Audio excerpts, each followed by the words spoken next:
Sports Shorts. Now, I'm upfront disclaimer, and I know we didn't get an announcement out early enough, but COVID struck the guests we were supposed to have. But I was very fortunate enough, we are very fortunate enough to have Ivan Perone and Brandon Leopoldis with us today. You've both met them before. They've both been guests on Sports Shorts. Ivan was live from Miami, so the 305 represented really well. And Brandon has been on before talking about his practice. But today they're here because the two of them are the co-chairs of our fall symposium, which will take place November 2nd virtually. Game Changes, the intersection of sports and artificial intelligence, which is a subject that I think all of us are sort of seeing peering over our shoulder. And for those of us that do any entertainment work, with the strikes between SAG-AFTRA and the Writers Guild here, that artificial intelligence is a big issue, but it has lots of faces. And so we're going to take today to spend a little time giving you some insight into what we're going to dig into in our symposium to get you all excited about it. It's virtual as it was last year, so it'll be a virtual segment, and then we'll have live Q&As just like we did last year. And hopefully this will be something we do from here on in every November as part of the programming that we'll be giving you from the Sports Lawyers Association. So welcome, Ivan. Welcome, Brandon. Thank you. Thanks, Bobby. Nice to see you. Good to see you guys. Now, we talk about AI, and it's a phrase thrown out on the regular these days, but why don't we chat a little bit about how we see its intersection to sports? So I leave it to you guys to jumpstart this conversation. Well, where can we start? We remember last year the buzzwords were NFT and Web 3.0, and everything was moving in that direction.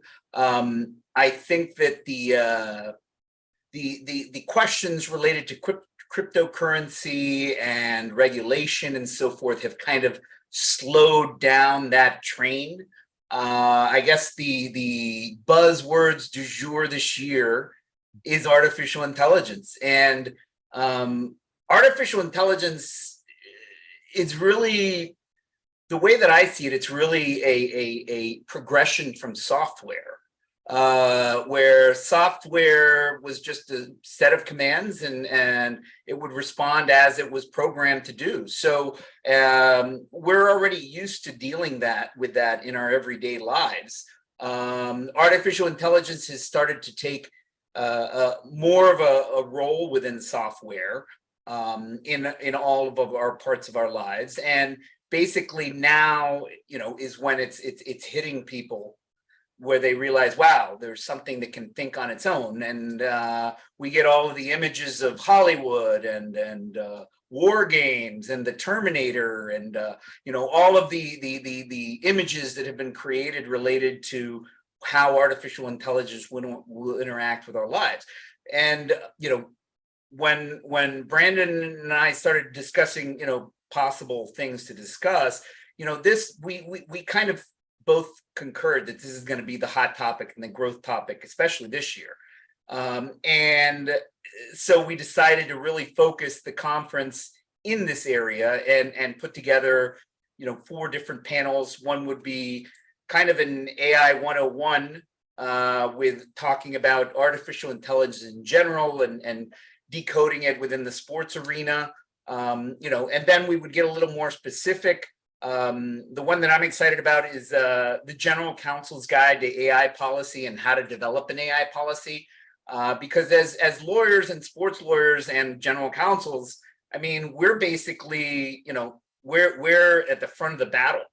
And we now have to create some kind of a protective envelope for our sports organizations and so forth in how we're going to treat and deal with artificial intelligence, because it's not necessarily something that all organizations are immediately going to proactively get involved with, but it's something that we're going to be dealing with we're already dealing with, because all of the vendors that we work with and so forth are quickly and rapidly expanding and using more artificial intelligence within their systems. And if one of our vendors, if we use software from one of our vendors, and they're suddenly using artificial intelligence, that can open up a whole new world of liability and legal liabilities and things like that. And as lawyers, that's basically, where we really want to focus and come up with a strategy and how we will be dealing with vendors and so forth. That's really the area I think that's pretty exciting. And Brandon, you want to speak a little bit more? Yeah, I agree with you, Ivan. I think we've had some sort of either machine learning or AI that's kind of been going on in the background a little bit. Everything from how your phone tracks you around a ballpark sometimes, or how everybody's putting worried about their location, their privacy data on their phone. That's big aggregate data that gets analyzed. And that's really what AI in the sports world, I think, that's kind of the footnote that we start to see, right? The tracking and the wearables and all of that stuff, right? My Apple Watch, we all see that type of stuff. But now it's coming to the point of what are those policies when it becomes so prevalent that it's going to be just about everywhere, not just on the field, not just performance metrics with athletes, but also how do we analyze big chunks of data? And what happens when the analysts that we used to hire to do certain things come up with a different result than AI that may not be biased and is only looking at a certain set of data? Really interesting stuff. And so, like Ivan talked about, that general counsel's forum is going to be really interesting as we talk about how a general counsel guides an AI policy within the organization. We're also going to look at like those pros and cons, that what AI can do for you, what it can't do for you, and what those questions are. We're also going to talk about the ethics involved, because we're all going to have that ethical conundrum. AI is not a sentient being, at least until we get to that Terminator 2 level. And, we get to that point where we need to understand how we're going to use it, what's good, what's bad for it, because we're going to have to tell the machine what's good and what's bad. We're going to have to figure out how we're going to use it, why we're going to use it, and what those ramifications are. I know that, at least in my practice, we use it quite a bit. I use some of it for legal research, not in the way that got that attorney in trouble in New York, but we use programs that are really fact specific. They're used for one thing only, kind of like if you use for example, ChatGPT to clean up your writing, or even like a Grammarly that's also AI related. Then there's also the AI stuff that might be able to help you figure out some new compounds for, say, for example, for drugs. I will assume that we're going to start seeing how AI is going to affect some of the steroid stuff. How we're going to take a look at what we're eating and nutrition and all that fun stuff, maybe even game plans, who knows? But I think it's going to be a lot of fun. And with the sports space, it's a lot of fun because this is a spot where people can see and they have an easier time understanding how AI can be used, because we're all familiar with sports, whether we played Little League or we're just a fan of, the WNBA. We can all understand how, when we talk about how a team used AI in a certain respect, we all have some shared experience around that. So I think it certainly creates a lot of fodder for fans, talk show hosts, and even sports shorts. Well, speaking of which, Ivan, you're an old software guy back in the day before you put on the tassels of the lawyer. And one of the things that oftentimes has struck me, that I experienced many times when I was in-house, is people's refusal to ever read license terms in any software. They just think, oh, we can use it. Well, there's limitations in that. And as we get into AI, it seems to me that there is no more critical a time to read your license in an AI environment, because at the end of the day, we get into questions of the underlying copyright of what's being produced. And, are you going to use it at the extent of not necessarily owning it? Will you own it? These are huge issues that people seem to have glossed over. And I'm just, curious, from both of your perspective, but you first, Ivan, how does that really figure into that software license when you're using AI? And the end product and the ownership, where do you think that's going to end up? Yeah, I mean, it's a fascinating question, and copyright in particular. The Copyright Office this year gave us a little bit of guidance of how they see AI vis-a-vis the creation of a copyright that can be federally registered. And basically the guidance that they've provided us stated that AI, if it's something that's 100% created, a generative creation of AI 100%, that's not likely something that can achieve a federal copyright registration. However, if we use artificial intelligence as a tool where it's part of the creative process, and so for instance, one of the oldest ones in the music industry is Auto-Tune, where Auto-Tune uses artificial intelligence to correct voice imperfections and so forth, and it's been used for many, many years. In that sense, you're using a software that has been licensed to change or to adapt or to modify an original work. So in that type of an example, AI is being utilized not as 100% creator, but as a tool towards a final product.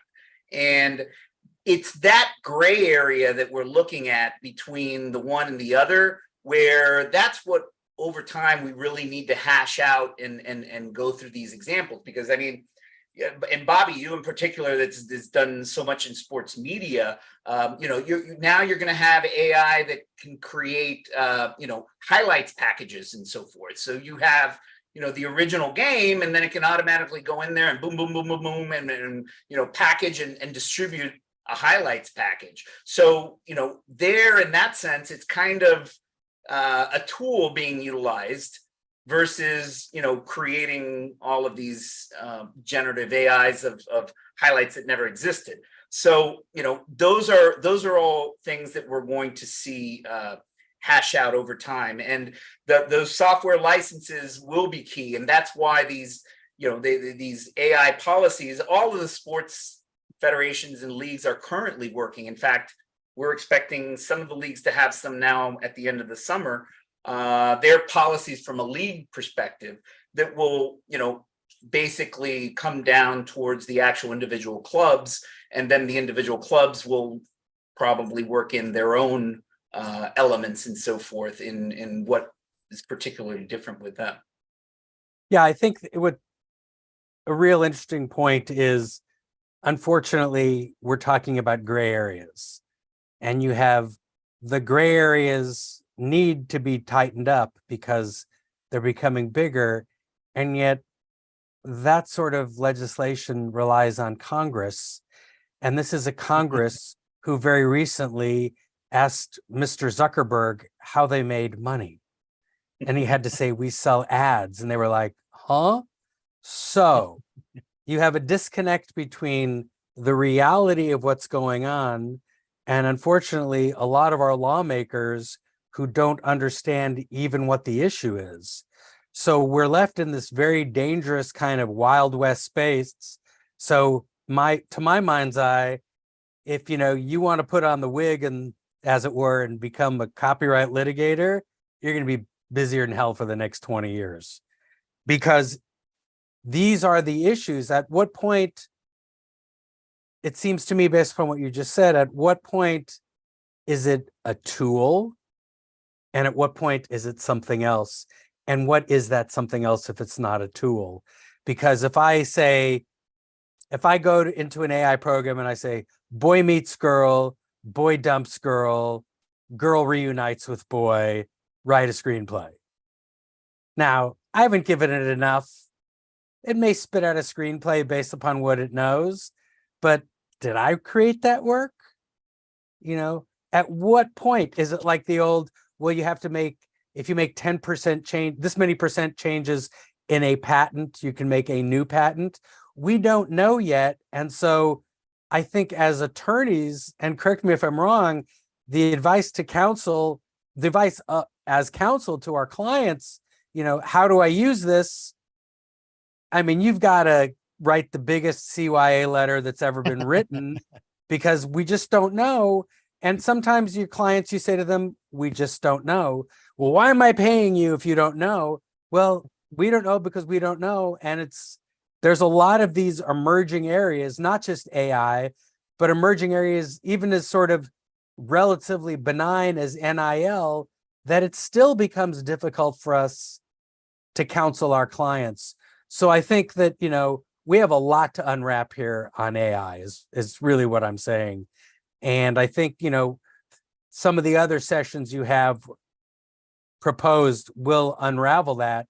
And I think it's important that, not just the Sports Lawyers Association members, but everybody that's working in this space needs to tune in to this and the other panels for these, it's welcome to the symposium of the gray area. Well, Bobby, that you're right on. It's brand new technology, and Congress is an intentionally slow process, right? That's what our government does. Courts also can't move nearly as quick. If you remember several years ago, that Arrow case with all the little antennas on top of a building in New York City, they thought that was going to put the end to live sports as we know it. And then all of a sudden, Hulu and all of these cloud drives popped up, and goodbye Arrow and hello streaming television. We kind of get to that point where AI is something right now. And like Ivan had said, it hit the public where it's in somewhat of a general use, but right now it's still kind of the boogeyman, especially for lawyers. It's the boogeyman. And so when we talk about the good, the bad of it, some of the good is that it can make you a little bit more productive. And regardless of whatever industry, it might help you get over that writer's block. If you're a writer, it might help you come up with a really cool new Chiron for, the baseball night of the week episode. It might be able to help you understand a correlation between two difficult things, or explain something to you in a really easy to digest way as a athlete, as a agent, as a lawyer. And it's really interesting how that's great. But the bad part is everything that you've heard on the news. What happens if you put in how to build a nuclear weapon, and now the secrets are out? What happens when teams decide to use that in a certain way to figure out what the mileage on an outfielder are, and they proceed to start cutting people or start taking drastic employment actions against somebody based on behaviors, or analyzing their emails to figure out if they're taking a certain substance? Who knows? And I think that these are the discussions early on in technology that we all have to have. In the sports space, it's kind of cutthroat, right? You're only going to play professional sports, let's say, for 2.5, 3 years.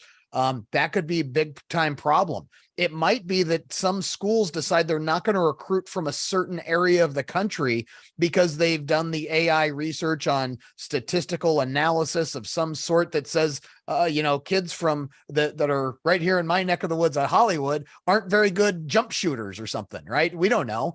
And so we have to really take a look at that to see, is there some way that it's going to be discriminatory in some way?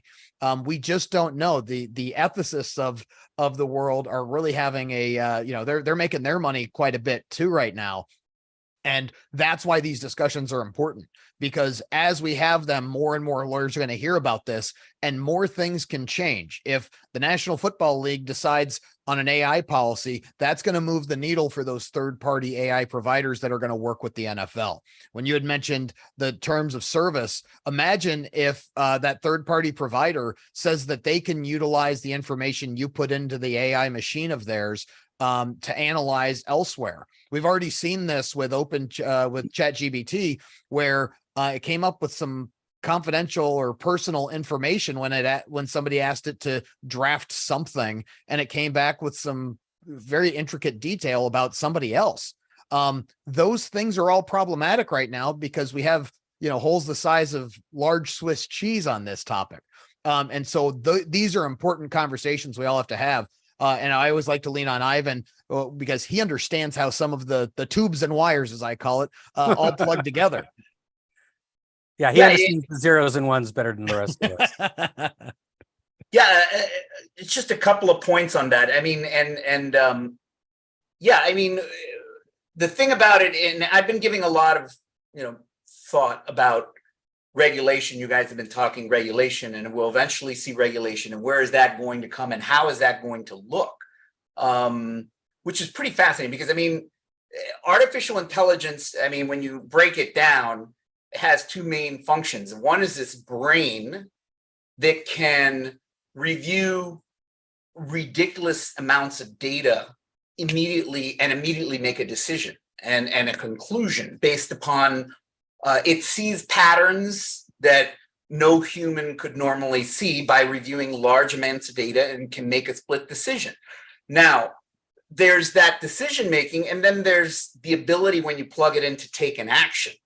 And you know, is there a human interface there in between the decision making and the action taking? And that's where I see, you know, how could artificial intelligence be regulated? And we look historically, there's a couple of different ways. Number one, by industry.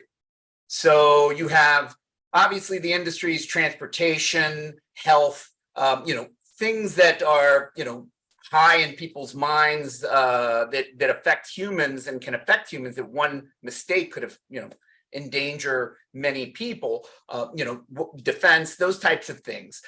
So that may be one potential way that they regulate it. Another way would be the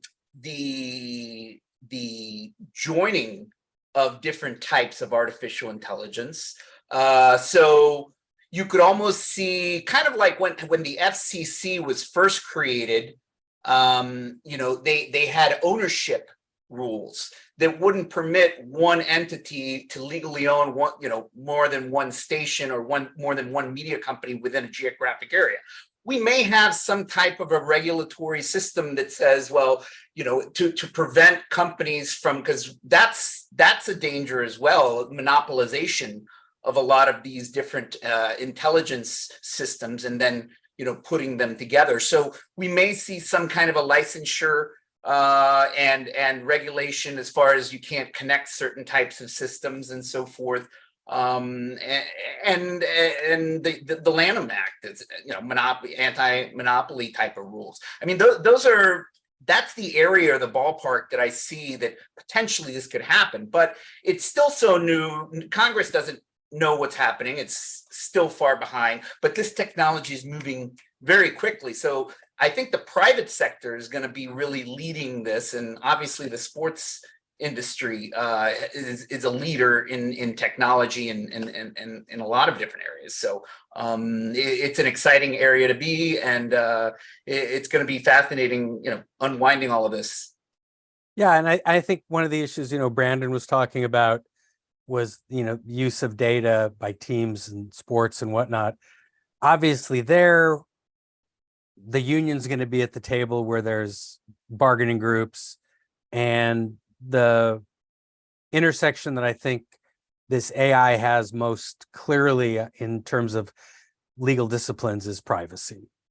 And how are you going to protect that on a number of levels? And, you know, one of the fundamental issues is, as you know, is coming to grips with the math, the algorithm itself, and the way it extends. And I have talked to, believe it or not, talked to some math people who have advised me that there are now mathematical disciplines as to how to potentially control algorithms. So my question when I first had this conversation was, I says, oh, you mean how we stop Skynet? And they laughed and they said, it's exactly how we stop Skynet.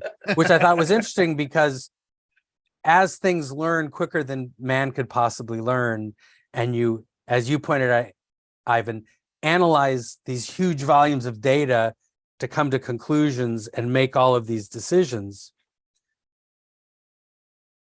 at what point, you know, does that just get to a point that we can't control it anymore?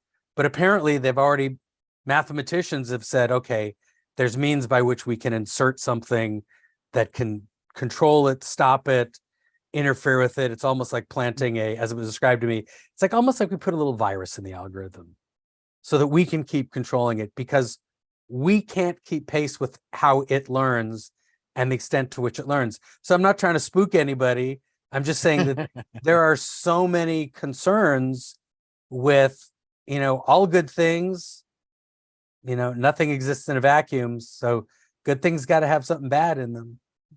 And I think these are all real issues. So with all new technology, whatever it's been, there's a moment where this is the greatest thing ever.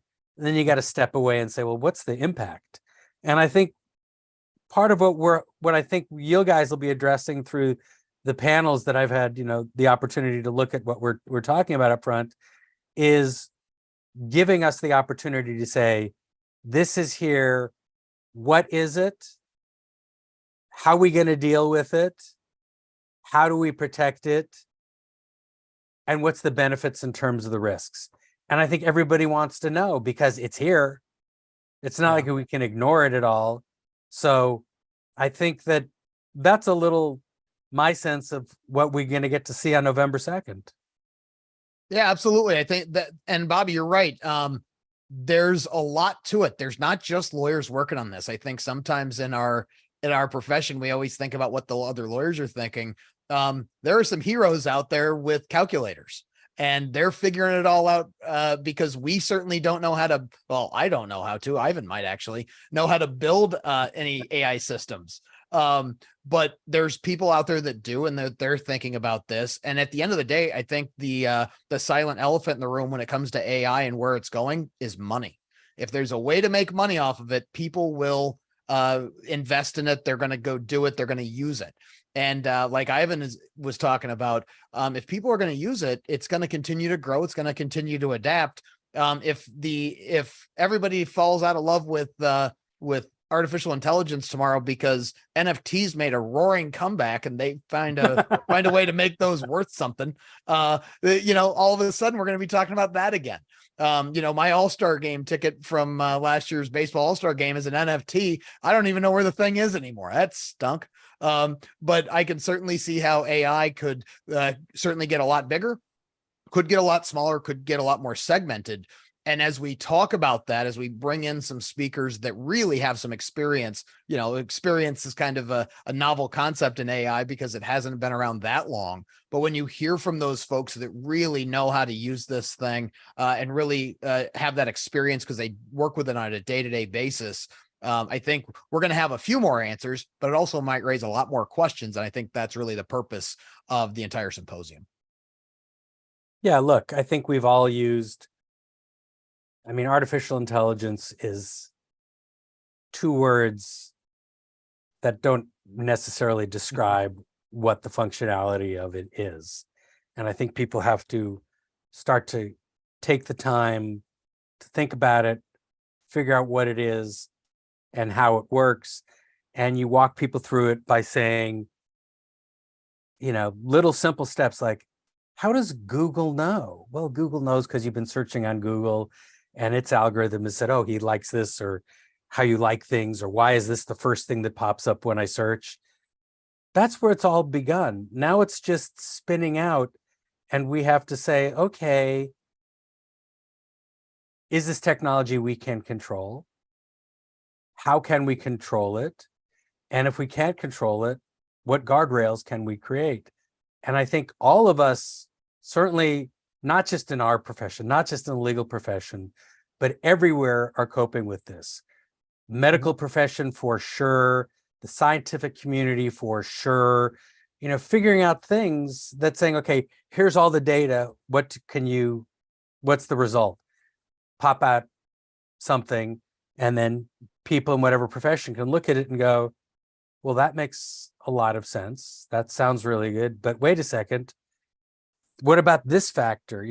This is a glaring mistake that it didn't contemplate. So us human beings aren't out of business yet. We still have a place in the conversation.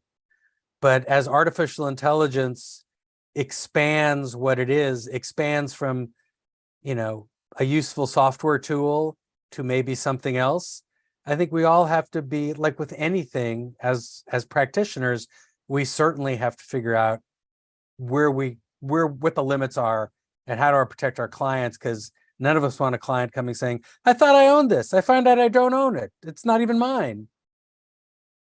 You know, it's a Wild West time and more questions for us. And, you know, we've all heard the client say, can't you just give a straight answer? Well, no. It depends. Here is welcome to the land of it depends. And there's going to be, I mean, as we've been discussing the challenges, I spoke last week at the Miami-Dade Aviation Association, talking about artificial intelligence in particular in the aviation industry. And because this is going to be obviously one area that's going to be regulated. But I mean, when you think about it, if we look at things purely and strictly by money, that's a dangerous game to play in this area, because there will be abilities with artificial intelligence. If you're working air traffic control, you know, it could instantly review all the weather patterns, the exact flight, the airplane, and it could give you an instant response. Okay, come in this direction at this speed onto this runway. But there, you know, we have an air traffic controller there that will communicate that to the plane. But at what point do we say, oh, let's cut money, let's cut the guy out and just have the artificial intelligence send it directly to the flight?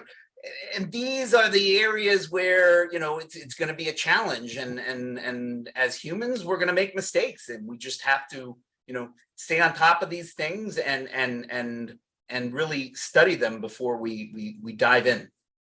Yeah, I think we're way away. I still like having a human being telling a pilot approach here. Yeah. When he's looking at the screen. I mean, there's human error, sure, but you know, those self-driving cars have been crashing, so you never know. Well, it's a tool. AI is always a tool. It's you know, you don't just get to set it and forget it, as Phil Ronco used to say. You know, you have to utilize it for what it is, and sometimes the tool is great, sometimes the tool needs a new drill bit, and you always have to check it. You always have to utilize it in the best possible way. I think everybody now likes to jump to the conclusion that AI means you just ask it a question, it gives you the full answer. You know, you can certainly ask AI something and it's going to spit out an answer, but it's only as good as the information you put in. And so, and it doesn't necessarily know everything. I can't ask it about, you know, who's going to be on Sport Shorts 100 episodes from now. It doesn't know. That's a Bobby decision. But it may give me we're talking episode 164. We're talking episode 164. Join us. You know, we're going to get to that point where it's going to have a list. It's going to give you some available options. It's that 80-20 rule. It might be able to do 20%. It might be able to do 80%, but the rest of it's up to us. And that's where that flexibility, that 80% or that 20% is certainly going to be something that's going to be cannon fodder for a long time. It's going to be a lot of fun. Yeah, guys, look, I can't thank you enough. We've run over a little bit. Really appreciate your jumping in to preview this fabulous fall symposium, November 2nd, beginning at, I believe, 8:30 Pacific, 11:30 Eastern. You can figure out the other time zones, folks. But it's before daylight savings time, so we're still in daylight time. It's going to be really interesting. Great opportunity to learn some really good stuff. We'll all be up in Vancouver where our mid-year board meeting will be. But you know, tune in, sign up. As you'll see shortly that we're offering some benefits. You can bundle signing up for our symposium with our annual conference, so you jump on it early. A little benefit for our membership. And if you're not a member already, please go to sportslaw.org and become a member of the Sports Lawyers Association. So until the next time, Ivan, Brandon, great seeing you guys. Look forward to seeing you both soon. And thanks again for taking the time to join us today. Thanks, Bobby.